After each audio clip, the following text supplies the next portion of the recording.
आइए साखी श्रवण करते हैं सूरजमल सेन को उपदेश।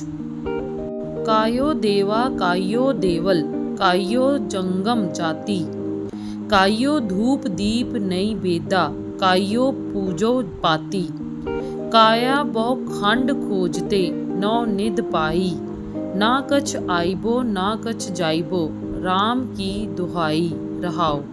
जो ब्रह्मंडे सोई पिंडे जो खोजे सो पावे, पीपा प्रणवे परम तत् है सतगुर होई लिखावे।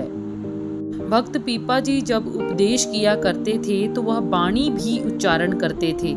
आप जी की बाणी राजस्थान के लोक साहित्य में मिलती हैं, मगर श्री गुरु ग्रंथ साहिब जी में एक शब्द है।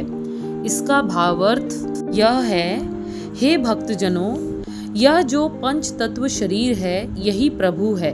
भाव, शरीर में जो आत्मा है वही परमात्मा है। साधु संतों का घर भी शरीर है। पंडित देवताओं की पूजा करते हैं। पूजा की सामग्री सब शरीर में है, सब कुछ तन में है। इनमें से ढूंढो, सद्गुरु की कृपा हो, इस तन से सब कुछ प्राप्त होता है। ऐसे उपदेश करते हुए भक्त पीपा जी देश में भ्रमण करते रहे। जहाँ भी किसी को पता लगता कि पीपा राज छोड़कर भक्त बन गया है तो बहुत सारे लोग दर्शन करने के लिए आते। बड़े बड़े राजा तथा सरदार अमीर लोग उपदेश सुनते। आप एक निरंकार का उपदेश देते तथा मूर्ति पूजा का खंडन करते। आप महात्यागी थे।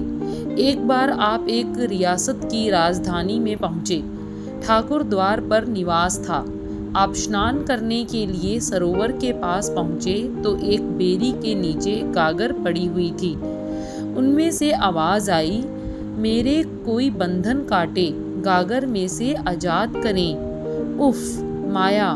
भक्त जी ने देखकर कहा, भक्तों की शत्रु, कहकर चले आए तथा सारी वार्ता सीता जी को सुनाई। स्वर्ण मुद्राएं पड़ी हैं। हे स्वामी जी, अच्छा किया आपने, उधर मत जाना। स्वर्ण मुद्राएं हमारे किस काम की?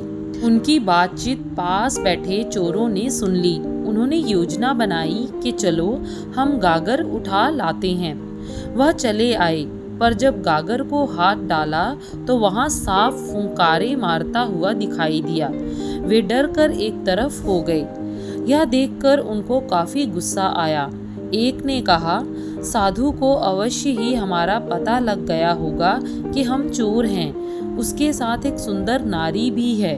वह हमें धोखे से मरवाना चाहता है। चलो यह गागर उठाकर ले चलें तथा उसके पास रख दें। सांप निकलेगा तथा डंक मारकर यह लीला समाप्त कर देगा। नारी हम उठाकर ले जाएंगे। एक चोर की इस बात पर सभी ने हामी भरी। चोरों ने गागर का मुंह बांधकर उसे उठाकर ठाकुर द्वार में आहिस्ता से भक्त पीपा जी के पास रख दिया और वहां से चले गए।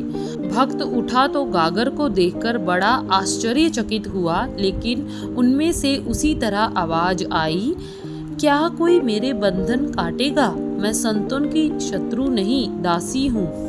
भक्त जी ने गागर में से माया निकालकर साधुओं को 2 भंडारे कर दिए। खाली गागर ठाकुर द्वार में रख दी। उन भंडारों से जय जयकार होने लग गई। लोग भक्त पीपा जी का यश करने लगे। उस नगरी के राजा सूरजमल सेन को उपदेश देकर भक्ति मार्ग की ओर लगाया। आप 136 वर्ष की आयु भोगकर इस संसार से कूच कर गए। पिछली आयु में आप पूर्व ब्रह्म ज्ञानी हो गए थे। संसार में आपका नाम भक्ति के कारण अमर है। बोलो भक्तों की जय। सत नाम श्री वाहिगुरु तथा राम नाम का महान प्रताप। यह थी भक्त पीपा जी के जीवन की साखियाँ। आप सभी इनको श्रवण करके अपने जीवन को सफल करें।